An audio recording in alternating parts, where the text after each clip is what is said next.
네, 요즘 시대 음악 프로그램이 참 인기가 많습니다. 벌써 몇 년 전이죠. 그 히든싱어라는 프로그램부터 시작해서 요즘에 한창 인기 있는 프로가 또 이제 미스터 트롯하고 미스 트롯 이런 게 유행한다고 합니다.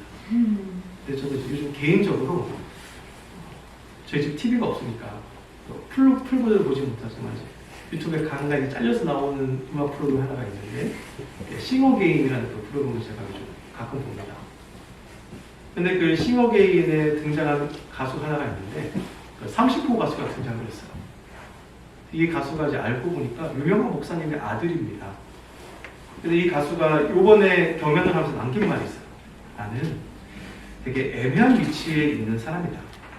내가 이런 깜냥이 되는지 모르겠다. 근데 이 사람이 지금 아주 센세이셔널하게 인기를 얻고 있습니다. 그래서 이제 그렇게 이제 자기에 대해서 이야기한 그 사람에 대해서 한 작사가가 그게 이런 조언을 합니다. 칭찬을 받아줬으면 좋겠다. 딱 이야기를 하는데 그 사람의 한 이야기와 이 작사가가 한 이야기가 딱 겹쳐지고 거기서 이 사람이 가진 그 배경을 같이 보게 되어지니까 이 사람은 왜 내가 이렇게 애매한 사람이고 난 그렇게 잘한 것 같지 않은데 나는 무슨 깜냥이 안 되는데 왜 이 말을 하는지 알겠더라고요. 이게 사실 이 사람이 목회자 자녀로 자라면서 그 아버지와 함께 이 목회를 하면서 그 억눌린 것들이 있었을 것입니다. 분명히. 그게 왜냐하면 사실 목회자들도 그래요. 내가 겸손해야죠. 내가 주님 앞에서 나 자신을 지켜야 되고 내가 높아지고 어떤 경험을 함께 영광을 돌려야지 내가 그 영광을 취해서 안 돼. 목회자들이 이런 생각들을 가지고 있습니다. 또한 그렇기 때문에 자녀들도 그렇게 철저히 그렇게 요구하고 가르치겠죠. 저도 그러니까요. 근데 그래서 이제 이 말이 그냥 들리지 않았어요. 우리가 또 교회에서 늘 듣는 이야기 아닙니까? 겸손해라. 저 앞에 영광을 돌리고 너 자신을 자랑하지 마라. 잡고 있지 마라. 우리가 늘 듣는 이야기 아닙니까? 근데 사실 우리가 이 겸손할 수 있는 이유는 무엇입니까? 그래서 우리에게 은혜가 있기 때문에 우리가 겸손해지는 겁니다. 내가 겸손해지려고 낮아지고 애써서 우리가 진짜 겸손해지는 게 아니라 사실은 이것은 은혜를 통해서 우리가 겸손이라는 것이 생기는 겁니다. 우리가 우리의 힘으로 이 겸손이라는 자세를 유지하고자 할 때 우리 안에 고갈이 찾아오고 나 자신을 비하하는 그런 자기 비하가 찾아옵니다. 사실 우리가 이 겸손이라는 것은 성령 안에서 행해야 하지만 우리는 연약한 자라 그래도 주의 말씀을 따르고 싶어서 나의 힘으로 해버리다 보니까 사실 이런 문제들이 발생하기도 합니다. 오늘 본문은 평생의 삶을 통하여 다윗이 깨달은 것에 대한 그의 고백입니다. 그의 평생에 하나님께서 어떻게 인도하셨는가 이것을 그가 찬양으로 주님을 높이는 내용인데 이 찬양은 22장에서부터 시작합니다. 22장에서부터 시작하여 오늘 23장 1에서 3절까지 1에서 이제 7절까지 말씀이 다윗의 찬양으로 이어지게 되어지는데 특히 22장 같은 경우에는 이것을 약간 축약하는 것이 시편 18편입니다. 같은 이제 이야기들이 반복되어지는데 또 그래서 이 22편부터 10편, 23편 이 7절까지 이 말씀은 또한 사무엘상 1장에 나오고 있는 한나의 찬양과 또 같이 반복되어지는 듯한 모습을 우리에게 보여줍니다.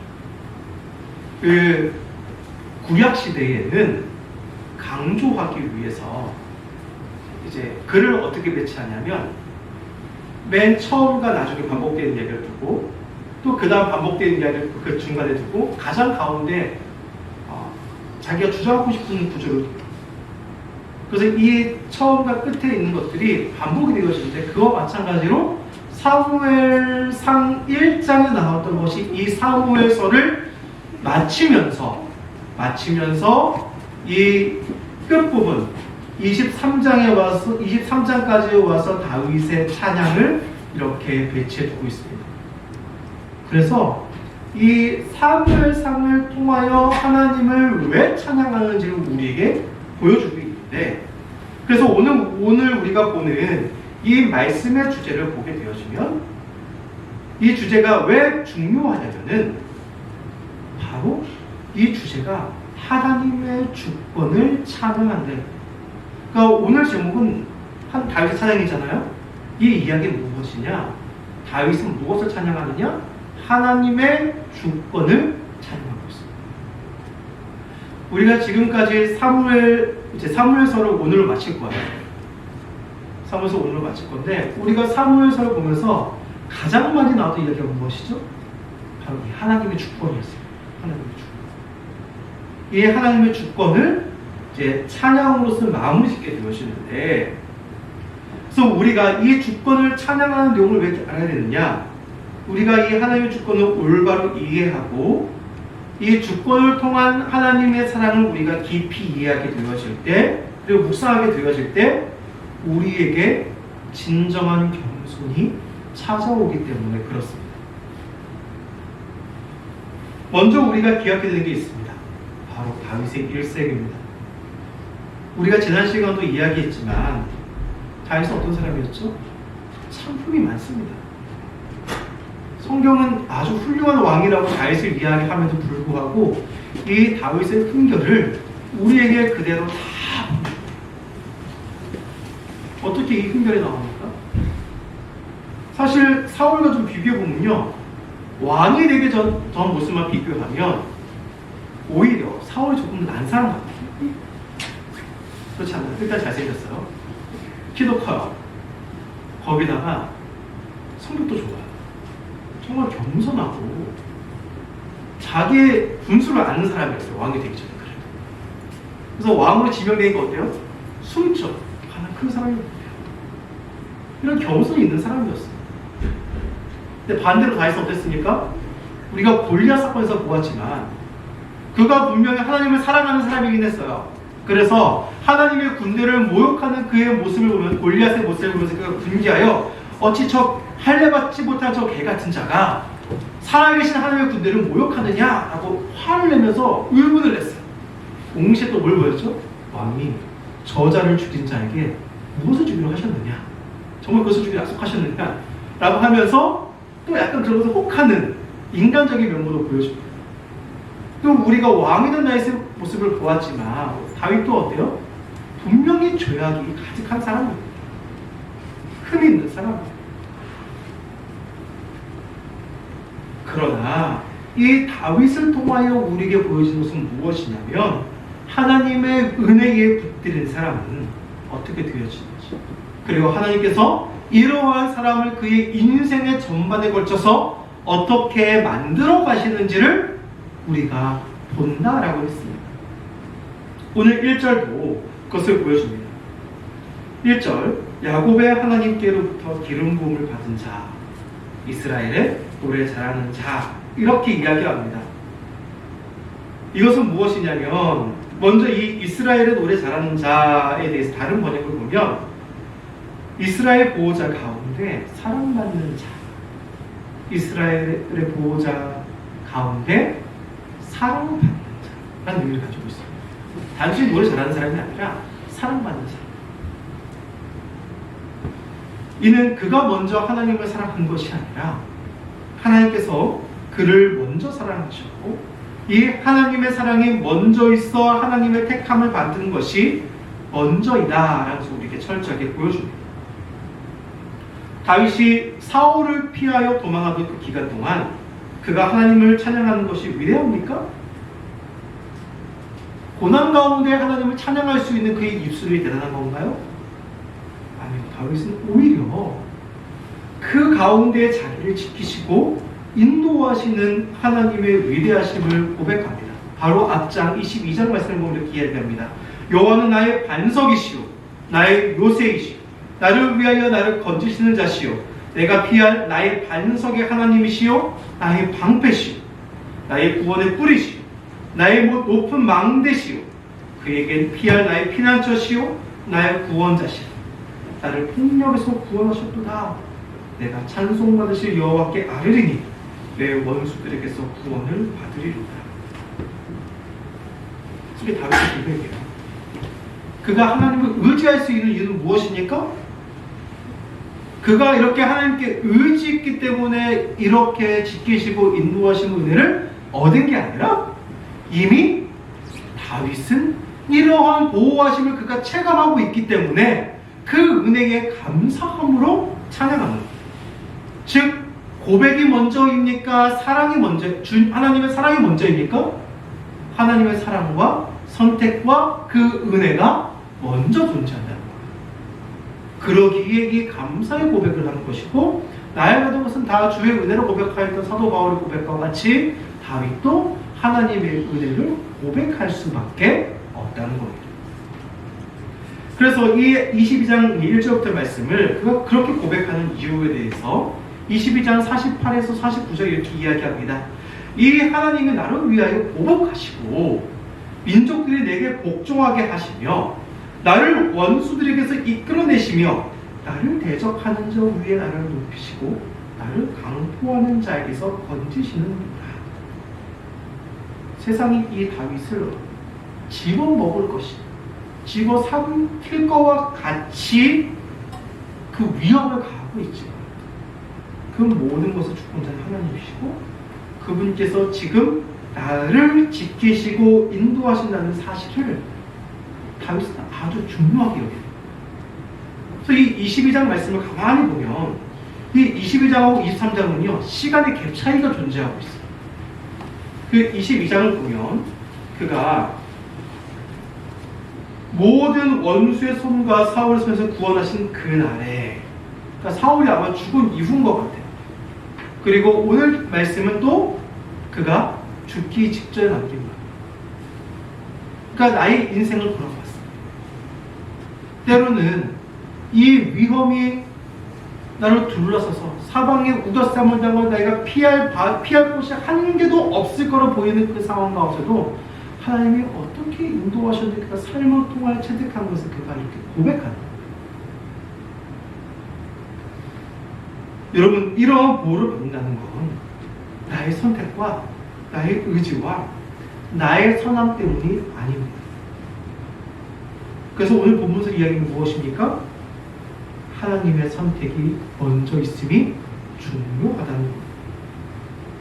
근데 이러한 하나님의 선택을 이야기할 때 우리가 조심해야 되는 게 있어요. 바로 운명론입니다. 하나님은 운명론적이신 분이 아닙니다. 이것에 강조하는 것은 바로 하나님의 은혜를 강조하는 것이기 때문에 그래요. 여러분, 자녀를 왜 사랑받습니까? 무엇을 잘해서인가요? 아니에요.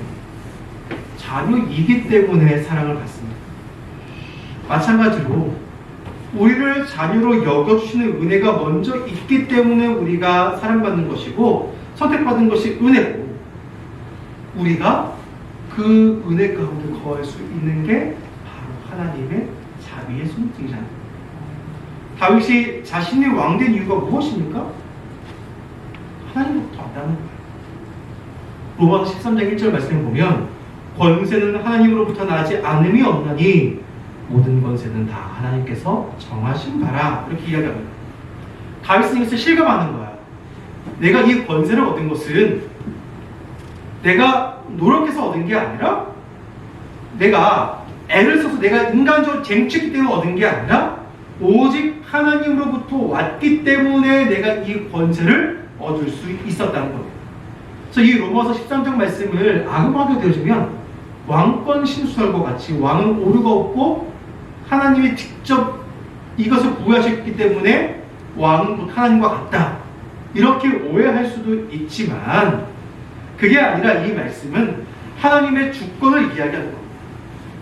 하나님의 주권이 있기 때문에 왕도 세움을 받게 되어진 것이고, 그래서 왕이 결코 자부할 수 없이 하나님 앞에서 겸손해야 된다는 거예요. 내 권세는 내가 이 자리에 앉았기 때문에 있는 게 아니라 하나님께서 그 권세를 주셨기 때문에 내가 이 권세를 누리는 것이고, 그러기에 나는 이것을 주의 말씀으로 사용해야 됩니다.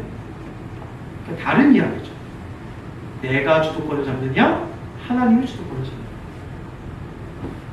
그래서 우리가 복음을 알면 같은 이야기도 주님 안에서 겸손히 받아들일 수 있습니다. 그렇게 다윗은 자신이 왕이 되어서 모두가 복종하라는 것이 아니라 오직 하나님의 주권으로 내가 왕이 된 것이기 때문에 나는 그 은혜에 감사할 수밖에 없다. 그 이야기라는 거예요. 그러니까 내가 왕이 된 것은 하나님께서 이렇게 나를 세우셨다. 그러니까 너희 다 엎드려! 이게 아니라 내가 이 자리에 있는 거가 하나님의 은혜로 내가 이 자리에 있게 되었다. 왜? 이 모든 권세와 주권은 다 하나님으로부터 나오기 때문에 그분이 주시지 않으면 나는 이 자리에 있을 수가 없어요. 이게 다윗의 고백이에요. 그러니까 우리가 말씀을 읽어도 그 안에 있는 그 깊은 의미를 잘 생각하면 읽어요. 근데 여기서 중요한 게 있습니다. 성경은 인간의 성취를 무시하는 게 아니에요. 우리가 이것을 또 오해하면 어때요? 우리가 열심히 노력해서 하는 게 약간 죄악시같이 느껴질 수도 있어요. 왜? 어차피 하나님께서 주시는 거니까. 노력을 물론 중요하지 않아요. 과연 그럴까요? 아닙니다. 성경은 인간의 노력을 무시하지 않아요. 성경은 오히려 우리에게 이 땅을 살면서 열심을 요구하시며 부지런하게 살아감을 우리에게 말씀하십니다. 왜? 우리는 하나님의 영광을 위해 살아가는 사람들이기 때문에 삶의 모든 곳곳에서 하나님의 빛의 자녀로서 우리가 자녀답게 살기를 원하십니다. 그래서 우리가 최선의 삶을 살아야 되는데 이러한 우리의 노력과 그 노력에 대한 그 결과물과 성취들은 오직 은혜라는 사실이라는 거예요. 그러니까 내가 열심히 노력했어요. 내가 무언가 되려고 열심히 했어요. 근데 열심히 한 거예요. 근데 그 열심히 한 것의 그 결과물이 나오도록 인도해 주신 분이 주님이시다. 그래서 본문 2절에 이렇게 얘기합니다. 여호와 영이 나를 통하여 말씀하시며 그의 말씀이 내 혀에 있도다. 이 다윗은 자기가 왕이 된 것은 하나님의 영에 함께 하심으로 자신이 하나님의 공의를 실현하는 도구가 되어졌다. 그게 바로 왕이 된 거예요. 즉 우리에게 중요한 것은 우리의 성취가 나의 것이 아니라는 것, 내가 노력하고 이룩했던 것들이 바로 하나님이 되게 하신 은혜가 있기 때문이라는 것. 그러니까 내가 한 이 노력이 이 모든 힘의 근원이 나에게서 올라온 것이 아니라 하나님에게서부터 왔음을 우리가 인정하는 거예요. 그러니까 다른 이야기예요. 그러니까 좀 어려운 이야기죠. 특히 우리 어린 친구들 같이 앉아 있는데 이 어린 친구들 이야기 조금 어려워요. 이게 약간 철학적인 이야기구나. 그러니까 내가 애써서 한 그 노력이 아니라 나에게서 무엇이 먼저 올라가냐? 하나님 은혜가 먼저 올라가요. 그분의 그 생명력과 그 은혜로 우리가 움직여야 돼요. 그래서 우리가 우리 마음을 겸손하기 위해서 이 마음을 컨트롤하기 위해서 우리 스스로 겸손질을 하기도 합니다. 혹은 누가 같이 하나님 앞에 범죄할까 두려워서 우리가 그 두렵과 떨림으로 이 겸손의 삶을 살아가기도 합니다. 물론 이런 조심성이 필요하기도 합니다. 그러나 더 중요한 건 우리가 왜 이렇게 겸손해야 되느냐? 먼저 이 은혜를 깊이 깨달아야 되는 거예요. 4절에서 5절은 말합니다. 그는 돋는 해의 아침빛 같고 구름 없는 아침 같고 비 내린 후에 광선으로 땅에서 움이 돋는 새 풀 같으니라 하시더라. 내 집에 하나님 앞에 이같이 아니하냐? 하나님이 나와 더불어 영원한 언약을 세우사 만사에 구비하고 견고하게 하셨으니 나의 모든 구원과 나의 모든 수고는 어찌 이루지 아니하시리라. 이 비슷한 말씀이 10편 72편 6에서 7절 말씀이 있는데 그는 뱀풀 위에 내린 비같이 땅을 적신의 소낙비같이 내리리니 그의 날에 의인을 흥왕하여 황달에 풍성하며 달이 닿을 때까지 이를. 여름에 풀이 자라는 거 보셨어요? 저 군대에서 보면은 정말 짜증나는 작업을 보면 제초 작업을 보면 제초 작업. 참 신기하게 아무리 밟아가지고 그 뿌리까지 잘게 해가지고 다 뽑아버렸는데요. 비 오면요 금방 자라있어요. 이게 여름날에 자라는 풀입니다. 여러분, 비가 내리면 풀은 금방 구성해진 것과 같이 우리에게 임하는 은혜가 이와 같다는 겁니다. 우리가 무언가 성취할 수 있었고 우리의 노력과 이 모든 것들이 효과가 있을 수 있다는 이유는 무엇입니까? 그것이 되어지도록 하늘에서 내리는 비와 빛이 우리를 비추고 있었다는 사실입니다. 즉 우리의 성취 또한 은혜가 있기에 결과가 있는 겁니다. 여러분의 노력을 무시하는 게 아니에요. 애씀을 아무것도 아닌 것으로 치부하지 말라는 겁니다. 그리고 우리가 나의 노력과 나의 그 성취를 무시하는 게 아니라 이것보다 더 높이 존재하는 것이 있는데 그것이 하나님의 은혜임을 기억하고 감사하라는 겁니다. 그러면 이것을 우리에게 어떻게 적용시킵니까? 바로 온 우주를 다스리시는 하나님의 주권을 사용하셔서 우리에게 은혜를 주신다. 이 모든 만물의 주권자이시고 통치자이신 주님께서 그 하나님의 주권과 권능을 사용하셔서 지금도 나를 지키시고 이 은혜를 베풀고 계신다는 사실을 우리가 체감하게 됩니다. 그럴 때 우리가 자고있지도 않고 우리 스스로를 비하하지도 않아요. 우리는 이것을 양극단으로 생각해요. 자고있지 않으면 비하. 이 비하에서 나오기 위해서는 자존감이라는 그 용어를 써서 자기 자존감을 헛된 것으로 채워서 자기를 이렇게 뻥튀게 하는 거예요.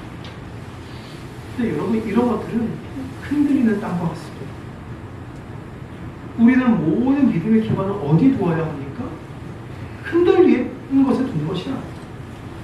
그래서 계시록에서도 어떻게 이야기합니까? 흔들리지 아니하는 영혼. 예언서도 얘기하는 게 무엇입니까? 흔들리지 아니하는. 왜 반석 위에 집을 세우라고 하셨습니까? 흔들리지 말라는 거죠. 우리의 모든 믿음의 근원은 흔들리지 않는 것에 두는 겁니다. 우리가 나 자신의 모든 근원을 두기 때문에 우리가 흔들리는 거예요. 우리가 심지어 겸손도 마찬가지예요. 나에게 그 근원을 주면 이 겸손 또한 흔들리게 되어져 있습니다. 하나님께 모든 근원을 두는 것. 그 은혜의 그 근원을 두는 것. 오직 그분의 은혜만을 자랑하시길 바랍니다. 이게 바로 참된 그리스도입니다. 여러분을 절대 쓰레기와 같은 곳에 두지 마세요. 비록 나 자신이 쓰레기와 같은 인간일 수 있죠. 여러분, 그곳에 여러분을 두는 게 여러분을 인도하신, 거기서 건져내셔서 여러분에게 정말 좋은 것을 채워주시고 지금도 지키시고 인도하신 그 은혜를 바라보세요. 그 은혜를 바라보게 되실 때 지금도 나에게 피할 바위이시고 나의 산성이시고 나의 요새이신 주님을 우리가 바라볼 때 그 은혜를 자랑할 수 있어요. 오늘 이 다윗의 고백과 같이 하나님의 주권을 인정하시고 그 주권이 우리를 다스리시는 은혜를 체험하시고 그 은혜를 깊이 맛보고 누리는 통하여 이 은혜 가운데 하나님을 찬양하고 하나님을 높이는 그런 하나님께 영광을 돌리는 삶을 살아갈 수 있는 저와 여러분에게를 간절히 축원합니다.